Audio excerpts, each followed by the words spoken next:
Terveisiä täältä Kontiolahden kauniista maisemista. Ollaan tässä hyvän ystäväporukan kanssa mökkeilty 3 päivää ja on nyt tehnyt tällaista vähän vlogisisältöä tätä videoa varten, että mitä kaikkea tässä tuli tehtyä. Luvassa tällä videolla on pääpainotteisesti kreikkalaisen salatin valmistus, sitten semmonen kavereiden kesken Masterchef Mysteryboxi haaste sekä sitten vesimeloni tartarin valmistus. Ei kai siinä, hypätään ensimmäiseen mökkipäivään. No niin, ensimmäisen illan menu. Mulla on tässä vähän kasviksia. Tehdään tommonen kreikkalainen salaatti, koska sitä oltiin pyydetty. Ajattelin pistää tosta vähän naudan Denver steikkiä ja maminhaa grilliin. Ja näin suoraan sanottuna en ole kumpaakaan koskaan valmistanut, niin ihan mielenkiinnosta ostin nyt molempia, niin tuleepahan testattua. Tehdään sitten kreikkalainen salaatti sitten noiden lihojen kylkeen, niin simppeli salaattihan se on, että kurkkua ja paprikaa ja tomaattia, olivia ja punasipulia ja laitetaan vähän persiliaakin, vaikka ei se nyt varmaan perinteiseen kuulu, mutta eipä se on niin justiinsa tälleen mökille tai muutenkaan.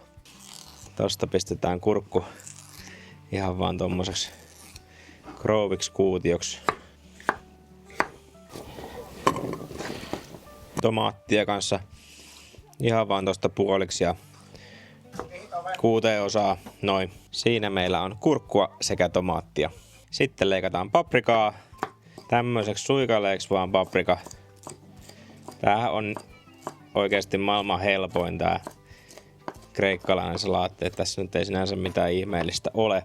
Ehkä niinku tärkein tässä on se, että nämä maustaa kunnolla. Nyt kun ollaan Suomessa ja nämä kasvikset eivät maistu samalta kuin siellä Kreikassa. Kun moni Kreikassa käynyt kehuu sitä, että ne on aivan eri makusta, niin kyllä se on jo varmasti, koska ne on tomaatit maistuu eriltä Välimerellä, kun ne on siellä tuoreita ja oikeasti kypsiä, mutta sekin vaikuttaa aika paljon, että kuinka paljon te maustatte noita, marinoitte etukäteen tätä salaattia. Että tarpeeksi kun laittaa suolaa ja muita mausteita, niin kyllä se sitten saa sieltä ne kasviksen oman maun niin sanotusti esille. Et ehkä salatessa se alimaustaminen on enemmänkin se niinku kompastuskivi. Sitten voitaisiin laittaa sinne vähän sipulia.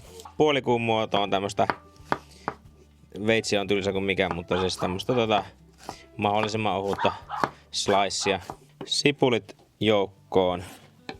Laitetaan nyt vielä puolikas sipulia ainakin lisää. Kyllä se, mä tykkään, että kreikkalainen salaatti on oikeasti aika semmonen sipulinen. Sitten mulla on purkki kalamata oliveja. Laitetaan nyt kuitenkin vielä toinen purkki. Sitten tommonen puntti lehtipersiliaa. Semmoiseen NS-autenttiseen kreikkalaiseen salaattiin taitaa tulla oreganoa, että käyttäkää sitten sitä, jos löytyy.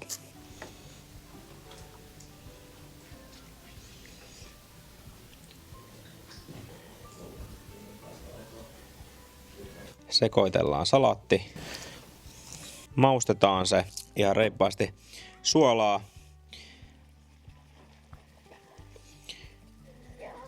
Sekoitellaan ja lisätään sitten taas suolaa. Toi tomaatti eikä kurkku ja muukaan oikeastaan maistu juurikaan miltään, ellei tässä ole tarpeeksi suolaa tässä salaatissa. Musta pippuria.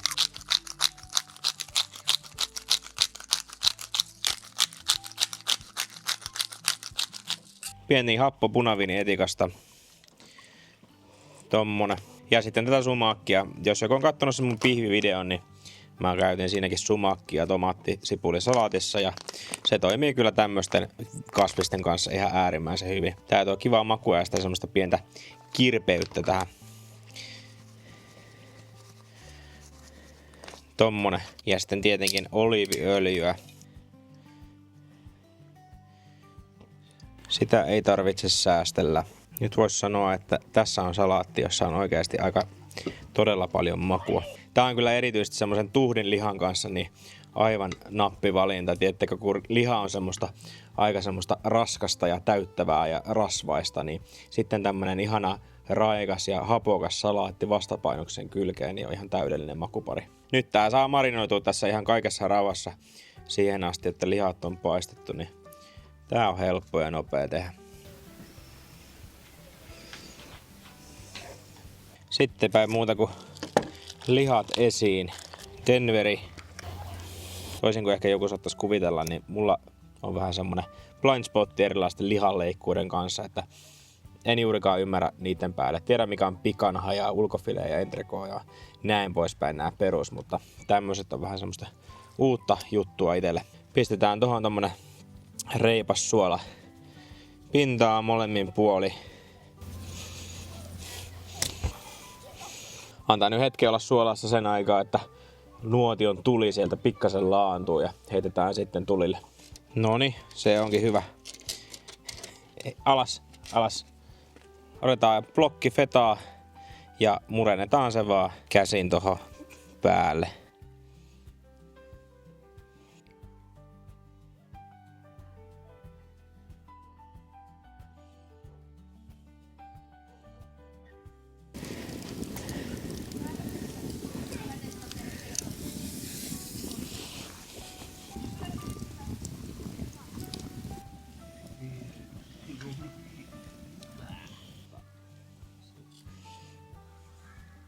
Alkaa olla aika rapsakka pinta. Ehkä vähän turhan korkea liekki oli tossa, mutta ei jaksanut enää odottaa. Valokin alkaa jo loppuun, niin kyllä sitä hyvä tulee. On se. On krasti.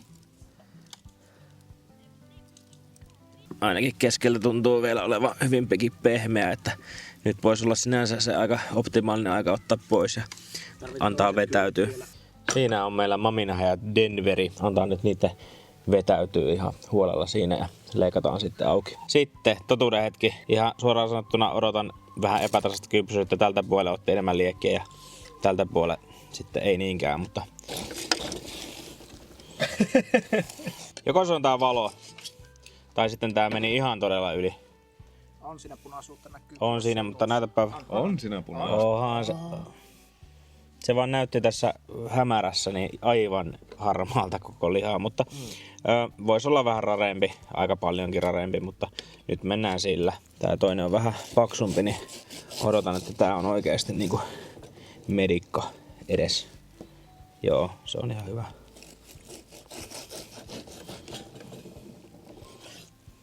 Pistetään tosta vielä. Noin. Sitten vielä vähän savusuolaa, niin saadaan se sormisuola tuohon päälle. Reipas suola. Noin, siinä meillä on kuulkaa lihaa ja salaattia. Salaattikin on aivan loistava. Me jatketaan syömistä ja palataan huomenna uusien kokkailuiden parissa. Mä en ole medium. Siis anteeksi, mä tilasin tämän pihvin mediumina ja miltä tää sun mielestä näyttää? No mä voin itsekin kertoa, että tää ei oo medium. Olen itsekin kokki.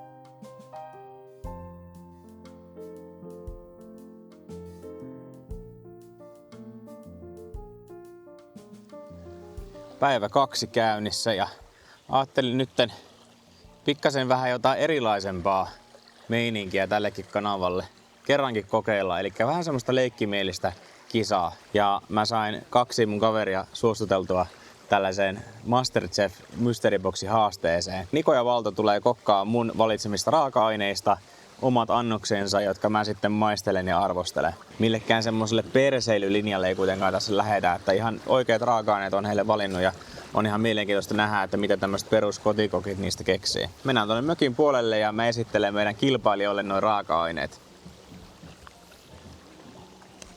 No niin, tervetuloa Masterchef-haasteeseen Niko ja Samuli. Niko on ollutkin tällä kanavalla.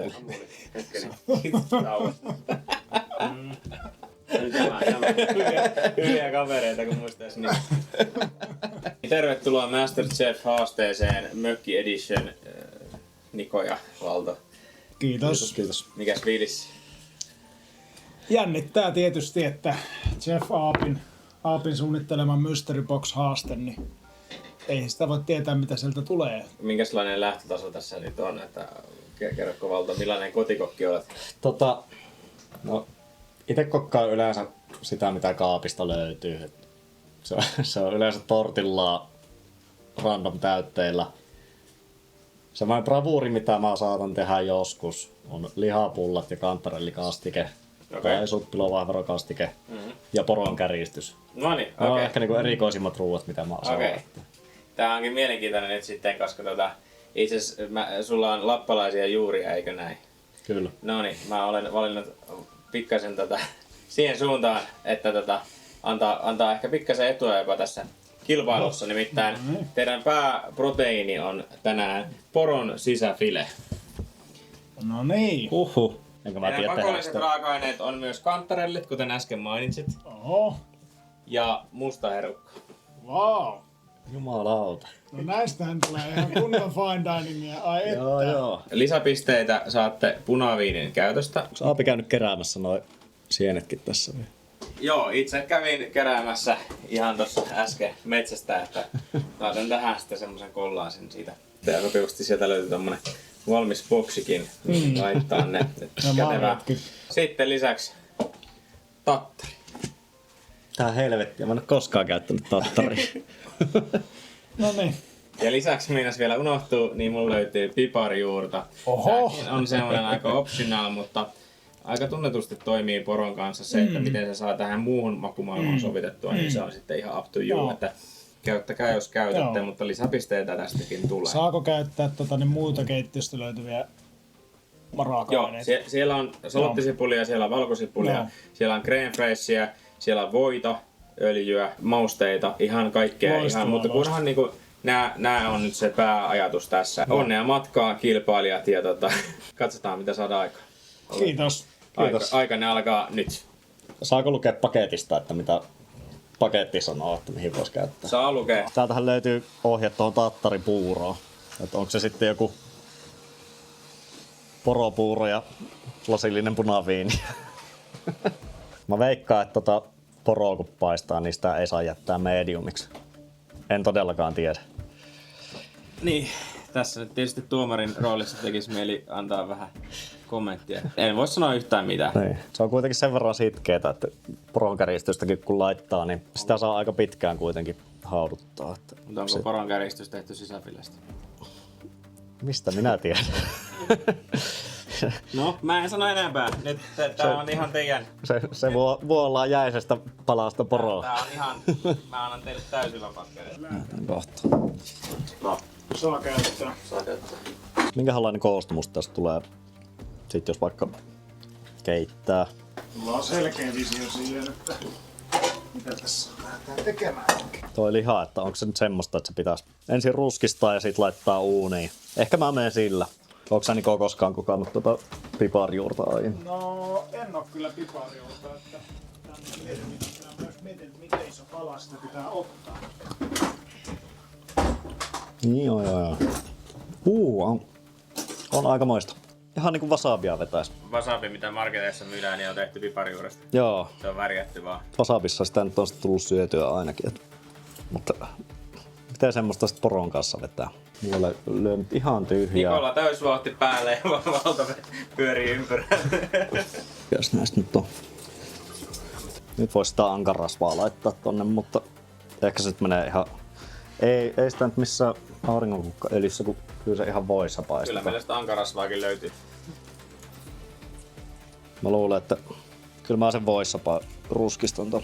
Ihan hirveet paineet. Yleensä tulee vaan kokattua kaikkea tuttua ja turvallista. Että koskaan ennen ei ole tällä, että mun pitää nyt niinku tällä hetkellä keksiä, että mitä mä oikein niinku laitan, että tossa olisi aineet. Nyt kun joku muu ostaa tämmöstä, mitä mä en ikinä ostais ite, niin tää on aika paha. Se voi siinä olla, se ei haittaa, vaikka voihin tulee vähän ruskeata pintaa kanssa, koska ruskistettu voi on aina hyvää. Vitsi kun olisi tilaa 2 pannulle tähän näin, niin sais toisessa kuulutettua sipuliin. Siinä on linssikeitto tulossa, ei liity tähän videoon. Se saa siinä ottaa vähän väriä pintaa. Mä en nyt todellakaan tiedä, että saaks jättää niinku yhtään mediumiksi, niin mä pelaan varman päälle ja pistän uunin päälle. poronkeristystä ajatellen, että sitä kun hauduttaa pitkään, niin tulee hyvää. Laitetaan sinne vähän suolaa nyt ihan alkuun. Mustapippuria kanssa sinne pannulle. Mä kaadan nämä rasvat tänne vielä mukaan. Siinä on hyvää makua. Mä en oikein tiedä missä lämmössä tätä nyt sitten pitäisi tuolla, mutta siinä on 125. En tiedä tarviiko tää jotain nestettä mukaan. Kyllä sinne varmaan jotain pitää nyt laittaa. Mä laitan sitä punaviiniä ihan vähän tonne. Punaviiniä piti käyttää, niin sitä käytetään. Nikon mikki ei äsken ottanut ääntä, niin nyt on asia korjattu. No ei siinä mitään kauhean tärkeää tullut varmaan sanottuakaan, mutta vuodessa tässä nyt ollaan paistettu pinnat kiinni ja seuraavaksi liha lähtee. Valto laittoi sen tonne uuniin, mutta mä laitan sen seuraavaksi folion alle. Mä yritin tässä kuulottaa sipulia, mutta meni vähän turhan kovalle tai kuumalle pannulle, niin se on enemmän just niinku ruskistettua sipulia. Saa nähdä, että mitä Gordon Vesa tuumaa tästä. Ei välttämättä tuumaa niin hyvää. Sitten voidaan vaan pilkkoa tää sipuli. Mikä tää on? Kantarelli tänne. Ei liian pieneksi silpuksi, kun siinä saa olla ihan semmoista tuntuvaa sienipalasta mukana. Nyt on sipulit täällä vähän kuulottu, niin isketään ei muuta kuin tattarit pannulle. Ootteko tällaista ennen nähnyt? En oo minäkään. Mulla on siellä sienet sipulin kanssa pannulla. Pulimahluun pelkästään suolaa ja mustapippuria. Sienissä on tärkeää, että tulee se sienen maku sieltä. Tää on se tuohon pöydän kulmalle. Raastetaan piparijuurta. Jos saa varastaa idean, niin mä voisin kanssa sitä folioa tuon lihan kanssa. Juu, totta kai. Miten näyttää ruskealta? Onko hyvää? No en tiedä vielä, mutta tuoksuu hyvältä. Joo, mikä sun visio tässä? En mä sano sitä, koska tää on kilpailu. Mä kerron sen sitten, kun tää on valmis.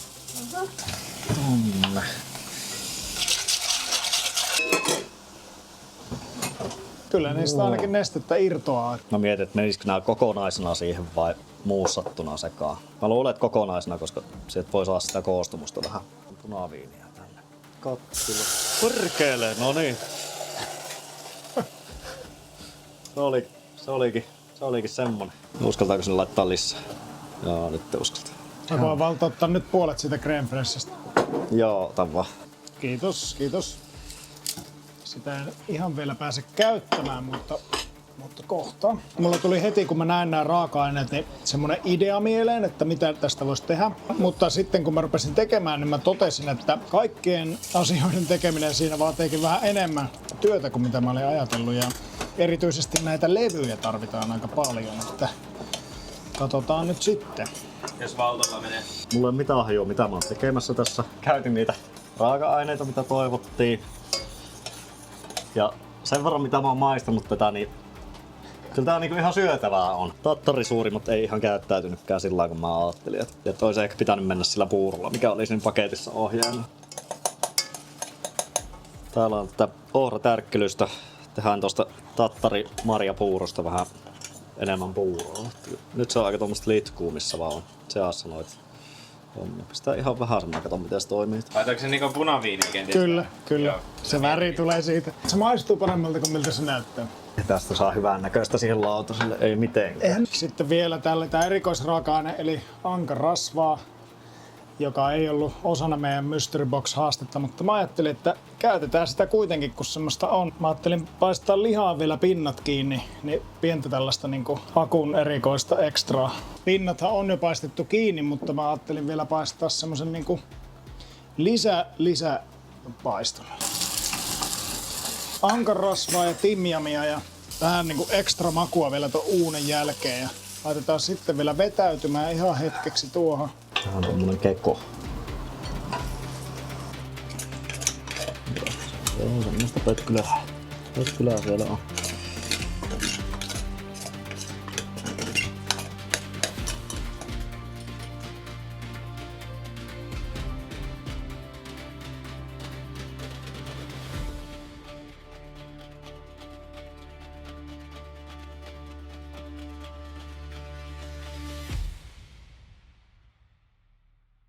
No niin, hyvät herrat.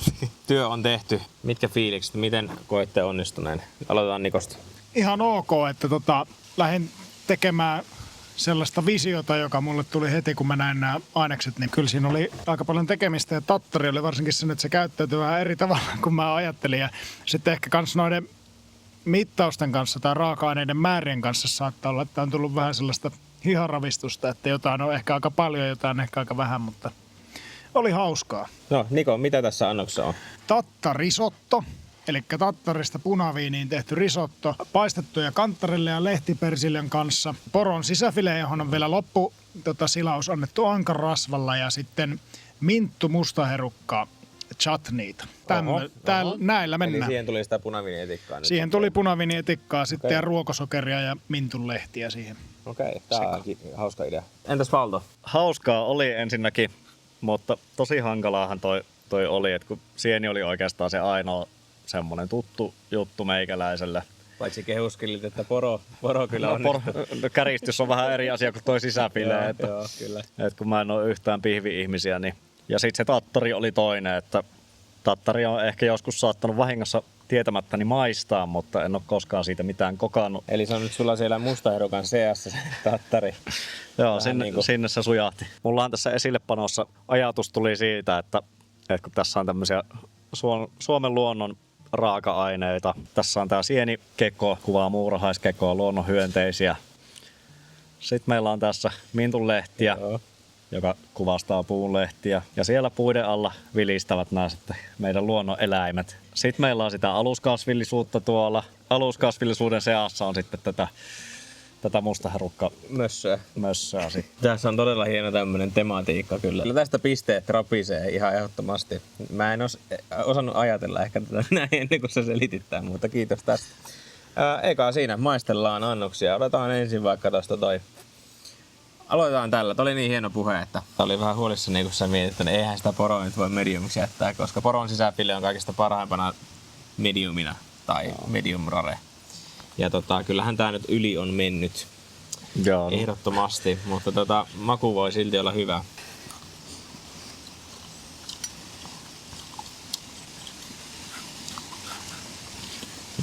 Joo. Otetaan vähän kanttarellin ja tattarihillokkeen kanssa. Kiitos Valto. Joo, poro rutikuivaa. Ihan siis todella joutuu pureskelemaan. Siinä oli kuitenkin pieni pintasuola lisätty, niin pisteet siitä, että ajatusta on ollut kyllä. Se oli liian kauan uunissa. Mutta täytyy sanoa, että toi on tosi hyvä toi kanttarellin muhennus oikeesti. Tosi hyvä. Tätä syö mielellään. Siis ihan ei tässä... Siis hyvä sipuli, rasvasuus, kanttarelli, hyvä suola. Ei tuo tattari kyllä... No. Ei se kyllä ehkä ihan niinku kaikista paras valinta tähän on, mutta ei siinä tavallaan haittaakaan, että se sekoittuu tonne joukkoon. Joo. Kiitos. Kiitos Aapi. Sitten tämä Niko, sun annos. Tää on aika tämmönen tuhti-annos, siinä on kyllä paljon.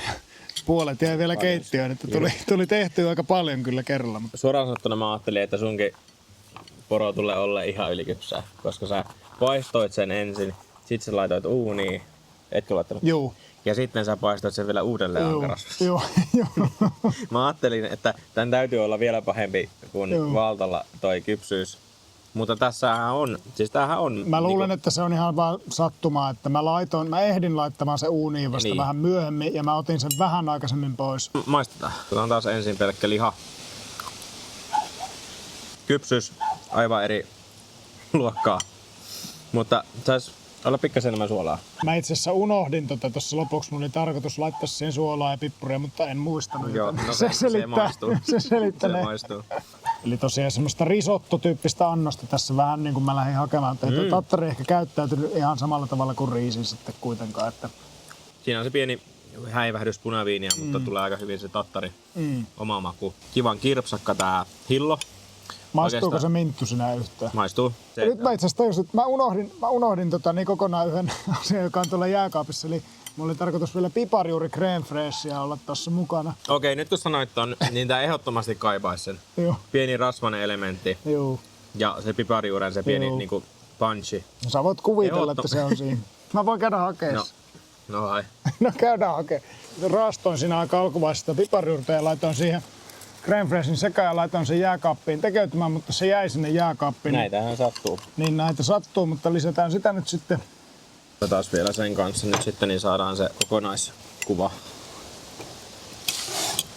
Joo, tää on tosi hyvä ja aika tasapainoinen annos. Tässä nyt välttämättä se punaviini tässä kontekstissa se tuo vähän semmoista ylimääräistä tunkkaisuutta, mitä tää kaipaa. Haluatteko se maistaa nyt tässä teidän keskellä? No vastataan vaan. Te voitte maistaa, niin mä kerron mitä mä olisin tehnyt tästä. Joo. Ehdottomasti olisin paistanut poron kanssa ihan samalla tavalla kuin tekin teitte voissa. Niko se ankarasva ei kyllä maistanut tossa ei sitten yhtään. Mutta hauska gimmick. Kokonaisina sienet, ehkä vähän salottisipulia voissa paistaa nekin, että jää semmonen kiva tekstuuri. On ihan sika hyvä tämän muun. Se on hyvä, se on oikeesti hyvä ja siinä on hyvä suola. Joo. Siis tää niinku kokonaisuutena toimii todella hyvin mun mielestä tää Nikon annos. Tää on niinku hyvässä balanssissa. Tuntuu, että Niko ties myös, että miten sitä tattaria kuuluu about käyttää. Koska tässä se niinku toimii. Niin ite olisin saattanut jopa vaan paahtaa pannulla sen tattarin rapeeksi ja laittaa sitä annoksen päälle vähän. Silleen, että se tuo sen rapeen elementin ja se tattarin maku tulee siinä. Tai sitten tehdä juurikin tämmösen niinku risoton, mutta laittaisi sen kantarellin siihen, eli olisi tehnyt semmosen kantarelli tattaririsoton. Ja sit se poro siihen päälle. Ja tostahan olisi saanut esimerkiksi punaviinistä ja mustaherukasta tehtyä semmosen punaviinin mustaherukkakastikkeen. Tai reduktio. Niin ja piparijuuri. No se nyt oli vähän semmonen villikortti, että en tiedä olisinko käyttänyt itsekään. No Valto ei käyttänyt. Sitä on siinä mustaherukka. Ai sitä oli, okei. Okay. Mustaherukka hammassa. Okei. Okay. No joo, en maistanut sitä. Mutta joka tapauksessa niin kyllä on hyviä tulkintoja kyllä näistä raaka-aineista tehty. Tässä on vähän semmoista pelivaraa, että mitä voi tehdä näistä. Erittäin hyviä annoksia ja ihan oikeita ruokaa kumpikin on, että kumpaakin kyllä mielellään syö. Jos niinku kulinaarista näkökulmasta miettii, niin kyllä mun täytyy nyt voitto tästä antaa ehdottomasti Nikon annokselle. Se on semmonen, minkä söisi mielellään uudestaankin. Mutta Valto saa pisteet siitä, että tosi rohkeasti käytit kaikki niitä raaka-aineita, mitä mä annoin, tietämättä, että miten niitä käytetään. Mitä mieltä sä oot itse? Lihahan epäonnistui ihan täysin. Ja se on kuitenkin ehkä se tärkein asia tässä. Mun mielestä ihan jo sen takia, nyt kun maistoin Nikon annosta, niin se vaan oli hyvää. Yritin jotain vähän tuommoista chutneyn kaltoista, mutta sitten mä, kun oli niitä lisäraaka-aineita, niin siitä tuli vähän niinku tämmöistä kokeellista mössöä, joka ei sit toiminutkaan. Kiitos kuitenkin, että lähdit kokeilemaan ja tekemään rohkeasti. Mutta onnittelut voittajalle, Niko. Kiitos. Ja kiitos. Valto. Kiitos Valtolle hyvästä kisakumppanuudesta. Kiitos paljon ja samoin. Tämmöstä ei ole kyllä tällä kanavalla vastaavaa aiemmin koskaan tehty, mutta toivottavasti tykkäsitte tällaisestakin. Mutta kiitoksia, jatketaan mökkeilyä, me päästään teidän nyt vapaalle ja katsotaan mitä ruokia vielä tällä videolla keksitään lisää tehdä.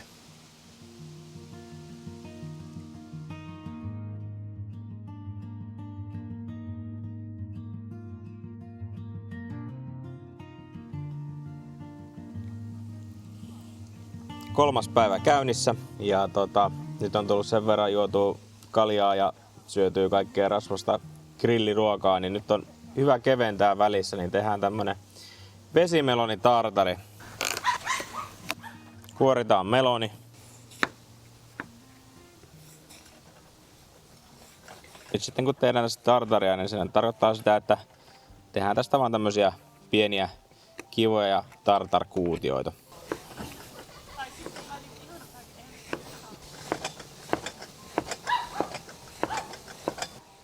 Tommosta. Siirretään kuutiot kulhoon ottamaan. Tunne oli molemmin puoleen. Oli vaan jotenkin, jäi hyvää mieli. Niin. Maustetaan, laitetaan sinne suolaa ihan reippaasti vaan. Se imee sitä nestettä tuolta pois ja nyt on tarkoituskin antaa sen marinoitua hetken, että sitä tulee vähän semmonen NS-naheempi tosta vesimelonista. Lisää suolaa. Sitten maustamme sitä hunajalla. Olen tehnyt tätä aiemmin silleen, että käytin chilihunajaa. Nyt en löytänyt chilihunajaa täältä paikallisesta Kontiolahden S-Marketista, niin nyt laitetaan ihan chiliä ja hunajaa. Oho, sehän lorahti. Ei saa, Sitä saa olla aika reippaasti. Me halutaan tästä kuitenkin aika semmonen suolaisen imelä. Sitten tehdään semmonen superhapan kurkkukuutio tyyppinen sekoitus, niin se tasapainottaa sitten tätä makeutta. Suolaa edelleenkin lisää. Sitten ripaus chiliä. Semmonen aika konservatiivinen määrä. Mä en halua, että on tulista, mutta siinä on semmonen pieni särmä. Edelleen lisää suolaa. Nyt sitten antaa tässä omassa mehussaan suolaantua ja sen jälkeen sitten mä valutan ton ylimääräisen nesteen pois. Ja nestettä tulee lisää siihen sitä mukaan, kun se suola sitä imee pois. Mä en nyt halua, että tulee liian vetinen tästä, niin mä otan tän vetisimmän siemenkodan tästä pois. Nyt sitten leikataan tästä ihan saman kokoista kuutioa, mitä toi vesimelonikin oli. Siirretään kulhoon. Pilkotaan sinne vähän minttua. Tommonen kourallinen minttua. Pilkotaan se ihan pieneksi mausteeksi tonne kurkulle.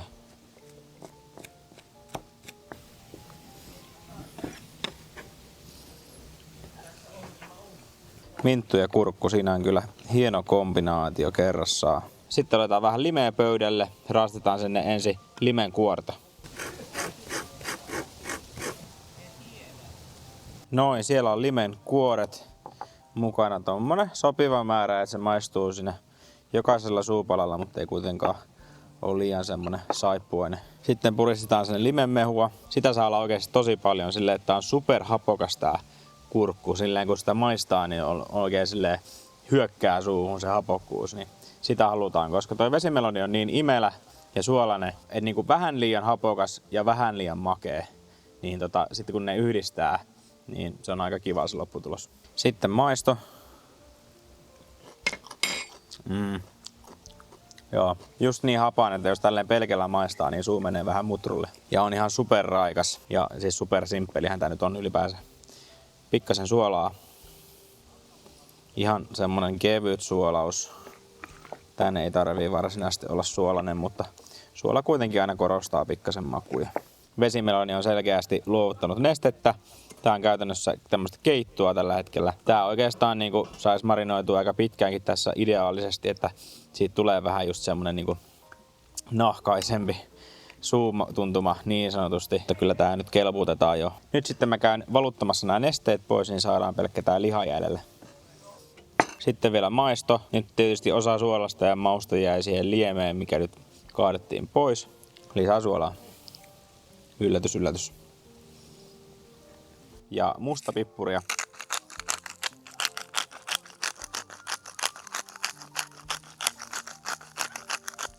Oliiviöljyä. Ja maistot. Ja suolaa vielä.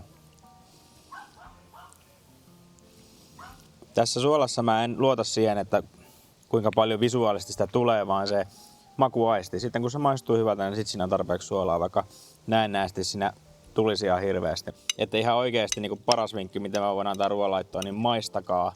Älkää kattoko mitään määriä tai reseptejä, vaan kyllä te tiedätte sitten, kun joku asia maistuu tarpeeksi hyvältä tai alisuolaiselta. Nyt se on hyvä. Lisään ihan pienen vielä chilin tonne, hyvin pienen. Se vähän kaipaa sitä. Se on siinä. Vesimeloni tartar. Sittenpä ei muuta kuin pleitataan annokset. Tosta tommonen reipas lusikallinen turkkilaista jogurttia siihen. Sitten laitetaan tämmönen puolikas kahvikupillinen tätä vesimeloni tartaria tähän. Eikö odottaa? Joo, just noin päin. En siis lihaa. Niinkö just lihaa? Siis niin, eihän tää nyt... Tonnikala tartar on hyvä. Okay. Tavallaan tää on aika kaukana niinku oikeesti tartarista. Tää on vaan niinku samassa muodossa näyttää tartarilta, mutta tää on käytännössä vaan niinku salaatti. Tää on sitä kivaa, että tää voi niinku vegetkin syödä. Sitten tätä kurkkua. Tommonen kauhallinen per annos.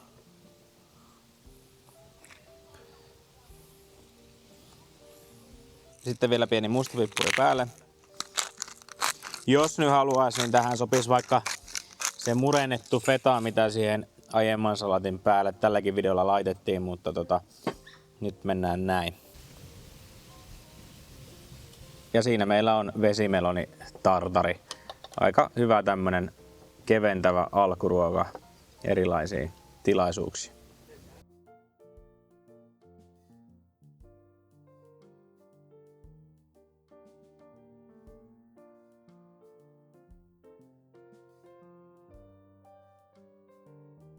Elikkä semmonen mökkikooste nyt tuli tältä reissulta tehtyä. Kyllä mökki on semmonen paikka, missä mä rakastan ruoanlaittoa erityisesti, koska pääsee olemaan tälle luonnonhelmassa, avotulella kokkaa ja ystävien kanssa, niin mikä sen parempaa. Toivottavasti tykkäsitte ja nähdään taas seuraavan kerran mun tutussa kotikeittiössä ja katsotaan mitä silloin keksitään.